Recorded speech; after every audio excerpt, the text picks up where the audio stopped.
The very first pair of Jordans I bought to start my collection, the Bread 4s, one of my favorite shoes.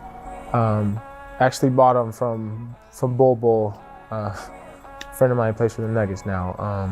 Ever since then, I haven't stopped, and now it's really becoming a problem. But it's a good problem. Wait, so you bought them for Bull Bull? Did they fit them?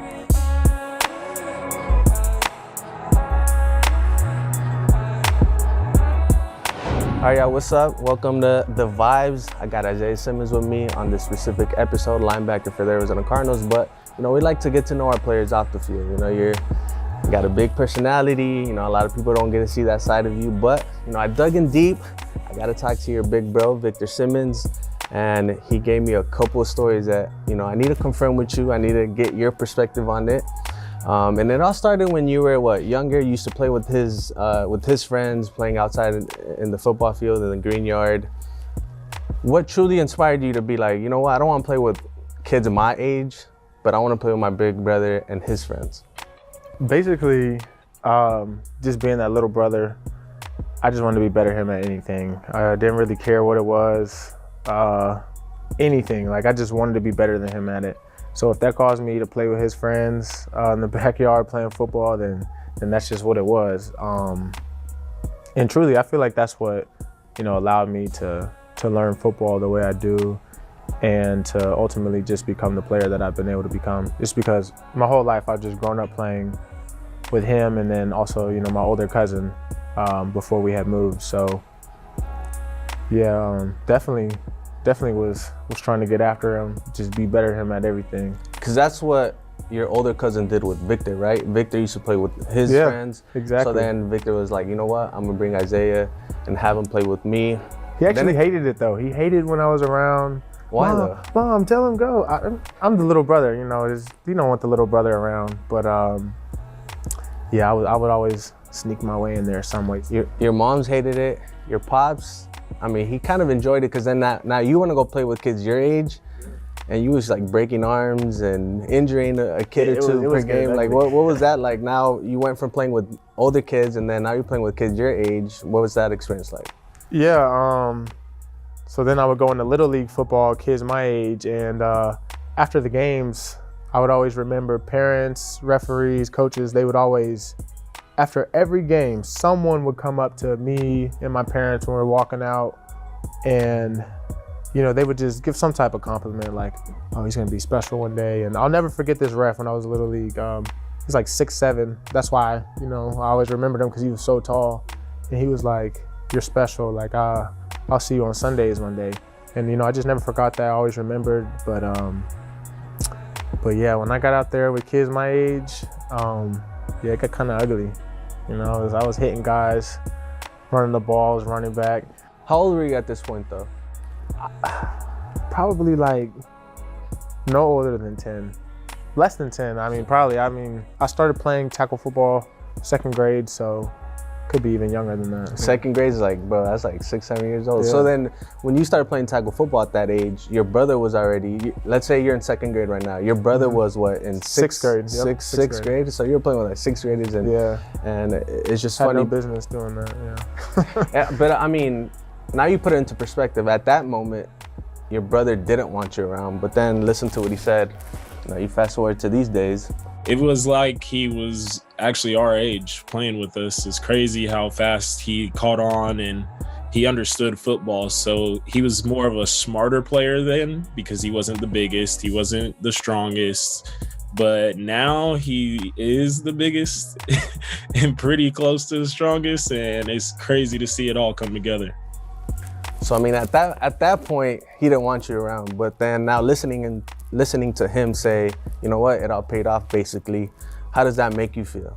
Yeah, that definitely just made me smile because to this day, I always thought he just hated me being around him and all his friends. So, I'm glad now we're actually funny because we're all friends now. Now you're older, age don't really matter as much. Now they're asking you for tickets and everything, right? Yeah. They're asking you to spot them a trip or something like that. So it's it's a full circle, I just wanted to let you know that your brother appreciated you being around at that time. Yeah. He might not have showed it because I appreciate that. I'm a little brother too, so I understand that feeling of your older brother not wanting to be around. When I grow up, I want to live in a mansion Of course, mansion was spelled completely wrong. And I also want to play in the NFL, and I also want to work at Nebraska Furniture Mart. Like, why are those your goals? From my understanding, there's a letter you wrote to yourself when you were younger. What grade were you in? I want to say maybe the third grade. I think it was the third grade. So you're in third grade. We all have that moment where we write a letter to ourselves just so in the future we can go back and be like, you know what, we actually accomplished this. But your dream was, 1, to live in a mansion, 2, to play in the NFL, and 3, to work at a furniture store. Yeah. So the immediate question that I had for myself is, how do you go from living in a mansion, playing in the NFL, to now working at a furniture store? There's this really big furniture store where I'm from called Nebraska Furniture Mart, and my mom used to work in the human resources department, and my dad was a furniture salesman. And I mean, I don't know, like those are my heroes, you know, like those are people who provided for me. So just seeing them being able to provide for me and my whole family, and that's what they did, I'm like, well, that's what I want to do too. Like, I don't want to go any other path. If I can live like this and do all this and have fun, I'm like, then I just want to do the same thing. And you know, I don't know. I guess I just wanted to work at a furniture store, but I'm not too upset I took a different route. And you know, my dad actually still works there to this day. Yeah, I really admire him, you know, for working there, always being able, you know, to provide for us, never had to worry for anything growing. So at this young age, you're already playing with older guys or older kids. You're athletic, you're fast, you're creative, you have this imagination of playing in the NFL and, you know, working at a furniture store and having a mansion and whatnot. But you was also hustling, from what I remember. From what I was told talking to Victor, there was a situation where you were selling lollipops due to a school fundraiser. Would you remember that time? What grade were you in? We did it every year, but this incident I'm sure you're talking about was in, I believe it was 4th grade. So at this point, you're like, what, 9 years old? There. And that's what blew me away, because at 8, 9 years old, I mean, I'm over here playing video games, you know, FIFA and whatnot. But your brother said that for this fundraiser, you actually finessed somebody $135 for 200 lollipops. So let me just show you what he said, and then I want to hear your perspective from it. We had this annual like lollipop sale for like fundraisers in elementary school. My dad gets a call from the school one day, says, Mr. Simmons, I think we got something that you might want to come take a look at. And there's a $135 check written in pencil for like 200 lollipops because he wanted to win the contest that bad. So first of all, did you win? No. So you try to hustle your way to winning this competition. What happened after? Well, I got caught. You got caught? Yeah. Not smart to write a check in pencil and not sign it. You wrote that? I wrote it, yeah. So one day I just woke up. So the way the prizes went is if you sold a certain amount, then you get the best prize, and then you're also the top seller, which is like bonus on top in the classroom, you know, so get a little extra privileges, you know, things that really matter when you're in elementary, those things matter. So I just got the bright idea. This is bad, but I looked at my dad's wallet, no cash was in there. And I just knew I was gonna win because my dad, he would always leave cash in his wallet for me and my brother for lunch, in case we ever like didn't have any lunch money on our books or whatever. So he'd always leave cash in his wallet for us to take for lunch. And there was nothing there. Assuming my brother probably took it. So I got the bright idea. Let me just write a check. So I'm sitting there trying to replicate my dad's signature. My dad's not even the signature, just his handwriting. Trying to so-called write in cursive. Wasn't cursive. So I wrote out a check in pencil, never signed it. And yeah, they found out. Got called to the office. Dad was not too happy. And I lost. Obviously, you got disqualified or something. Yeah. So that's where the hustling, the competitiveness. Yeah, I just wanted to win. I just wanted to win, and that's not the way to win. Let's switch gears a little bit here. you go to middle school, you're in the junior, track and field, winning a bunch of championships and whatnot. You get to high school, you start playing wide receiver and safety, you're killing the game, right? But then once the recruiting process starts, now coaches are struggling a little bit on how to recruit you. So what sacrifices did you have to make to decide, okay, I need to play at this level, in the college level, I have to now play this position? What was going through your mind at that time during the recruiting process? So in high school, I thought of myself as an offensive guy more. Everybody knew me more of an offensive guy as a receiver. A lot of schools offered me for both, because I started both sides of the ball, receiver and safety. So I had a lot of double scholarships for just athlete, as they call it. But I had a few that were only offense or a few that were only defense. And Clemson happened to be one that was only defense. And I don't know, just something inside of me just wanted to play defense over offense. I don't know what it was, but went to Clemson, and it happened to be a school that wanted me to play defense. And once I touched down there, I knew that's where I wanted to be.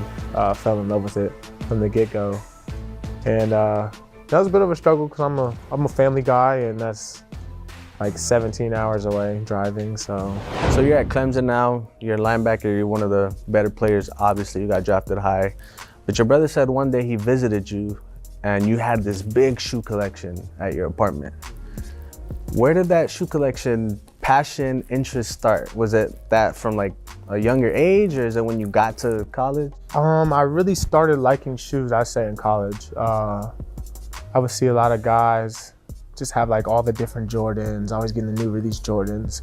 And I'm like, ooh, I'm starting to like these. And I bought the very first pair of Jordans I bought to start my collection, the Bread 4s, one of my favorite shoes. Actually bought them from Bull. A friend of mine plays for the Nuggets now. But ever since then, I haven't stopped, and now it's really becoming a problem. But it's a good problem. Wait, so you bought them for Bull. Did they fit him? Him? Or, yeah. Did you keep him? He has a small size. He wears a small shoe size. That dude's like, believe it or 7'1", not, I know, right? But yeah, they're size 13s. Wait, no. A 7'1" dude fitting into a size 13 shoe? Yeah. Bro, that's unheard of. Unless his foot maybe is grown now. You get to a point where now you need the swag to fit the shoes. You get to the NFL, you're one of the more fashionable guys in the locker room. Would you consider yourself one of the more fashionable guys in the locker room? I think so, yeah. And who's your top three? Because I'll give you Kirk's top three, and you tell me how you feel about that, and then you give me your top three. Kirk said it was Kyler, AJ, and he put himself up there. I get it. All offensive guys. And he said, and then he topped it off with, D-Hop has some style in here. Is that your top three? So hold on. Before we get there, Kirk didn't mention me on any list. Because he told me that he mentioned me and y'all edited me out. So I need to know the truth. Bro, this is what he said. There's some guys, he takes more, I guess, it takes more creativity to dress yourself. So he said some people have stylists or personal shoppers and whatnot. So then the credit kind of diminishes a little bit. Yeah. Some of the people he named may have one, but I won't say. I mean, we're not throwing them under the bus. But those guys definitely can all dress. I agree with him on that. But other guys, let me think. I mean, Byron Murphy can dress. I'm putting Murphy in my top three. I'm going with my defensive guys. So now this is an offense-defense fashion rivalry, or what? No. It's hard to do a top three. I can do a top five for you though. So my top five will be Byron Murphy, Marco Wilson, Christian Kirk. You put a rookie in there. That's impressive. Yeah, I like the way he dresses. I like AJ's swag, and then I don't know, Hop, Christian, or Kyler, one of them. You can't go wrong with either of them. Bro, you said you were gonna give me a top five. You gave me like 8 It's harder guys. than I thought. You didn't even mention yourself. Are you like undisputed number one? Like, Yeah, at the top? yeah. I thought so. So what is it about swag? You know, I asked Kirk the same question. I mean, you walking up that ramp on game days, you have that 20 seconds to show off the fit. You know, what is it about those 20 seconds? I mean, fashion to me is just being able to, you know, basically just express your personality through the clothes. And, you know, a lot of times I just figure something out literally right before the game. Or other times I have things planned out of what I want to wear. But basically, I feel like it just is a way that someone can express themselves from any way. You know, you could be a nice clean cut suit guy. You could be a streetwear guy. You could be like a high fashion designer guy. It's just so many different things that you could do just to be able to express yourself. And you do that through shoes? And I've everything. You know, through the shoes, the hats, the coats, the glasses. Just, it could be just so much that could just tie into it. You know, the bag, just. Fashion is a big part of your guys' repertoire and whatnot, but music is also a big thing. What are you listening to on game day? Honestly, I'm an R&B guy. I like to go in the game with a calm mind, play calm, have my mind basically at ease. Brent? Are you listening to a lot of Brent? Yeah, I love Brent. Tim's, she's killing it right now. She's killing it. That track with Drake was just on another level. Yeah, I would say people around those genres, definitely. But you also like Doja Cat, from what I heard. You also like Ty Dolla $ign. There's a specific song by him that you like. Yeah. Why is it important to have range? I'm just based off whatever mood you're in. I mean, like, I'm not always in the mood to listen to rap. Most of the time, I'm not in the mood to listen to rap. We're just talking about that. It's mostly around football settings where I want to listen to rap. But at home, I like, you know, just like house music, calming things. Nothing that's gonna get me like super hype. Yeah. Like, is there a specific artist that talks to you a little bit more than others? Come on, man. Everybody knows Drake talks to everybody. And in different ways, right? Like if you simping over a lady, like Drake gonna talk to you. If you hype, you trying to get hype for a game, Drake gonna talk to you. Exactly. If you need like some personal space, bro, Drake gonna talk to you. So I mean, he meets all needs. In what ways does Drake talk to you more than others? I mentioned like 4 ways right there, but other than those ways, I like how his music just kind of makes, it doesn't have to make you think, but if you want to think about the lyrics he's saying, you know, I feel like he's a really great lyricist. Now you're in the NFL, man. Year 1, year 2, what was the biggest difference? Obviously in year 1, you didn't have a complete preseason. You had, you know what, a different type of training camp heading into that rookie year. What was the hardest part of that? I guess just the unknown, not knowing anything. Every day was a new day. And this year, I mean, I guess every day's still a new day just because I've never had a regular season. But it's a lot easier just knowing that last week may be very similar to this week. So that's the biggest thing. I guess just knowing what is coming opposed to just trying to guess. So now year 2, you have a complete preseason, a complete training camp. One of the things that your brother said is you play your best when you play free. And I feel like in year 2, you're playing more free compared to year 1. It's starting to seem like what we saw at Clemson in year 2. Would you say that's the case, or you know, what's been the difference in year 2? The consecutive snap counts and just everybody having trust in me, knowing that I can, you know, make those plays. And yeah, I really say that just all just comes down to others trusting me. I mean, you're at the top of the NFL standings. I don't want to jinx. I don't know if you believe in jinx or whatnot, but kind of like knocking on the door of the postseason, of that number 1 seed, potentially. You know, what's been the biggest difference this season with the team compared to the last year's? I say that just like the focus and the want to. Everybody seems to be on the same page. Everybody has the same end goal, and it seems like everyone's willing to sacrifice for it. So when you have guys who are selfless and are willing to sacrifice, and everyone has the same end goal, then I feel like this is just what you get. Would you say the veterans have made a big difference? Obviously signing JJ, AJ, JC, and all those guys. And I mean, just like our vets here, JJ Watt, AJ, talking to the rookies, talking to, second-year players like me. Just having regular conversations, just interacting with everybody opposed to, they could easily come in here like, oh, I've had this career. I don't, I'm staying away. I do this on my own. I'm doing this. Nobody's like that here.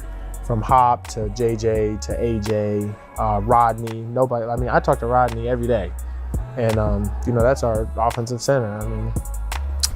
That's just, having guys like that really makes a huge difference. All right, bro, we talked everything from your creativity, your imagination, your love for fashion, your love for music, your performance on the field from college to the NFL. I appreciate you joining the Vibes. Yep. I'll catch you on Vanguard at some point in the offseason. Best of luck the rest of the way, man. Appreciate it.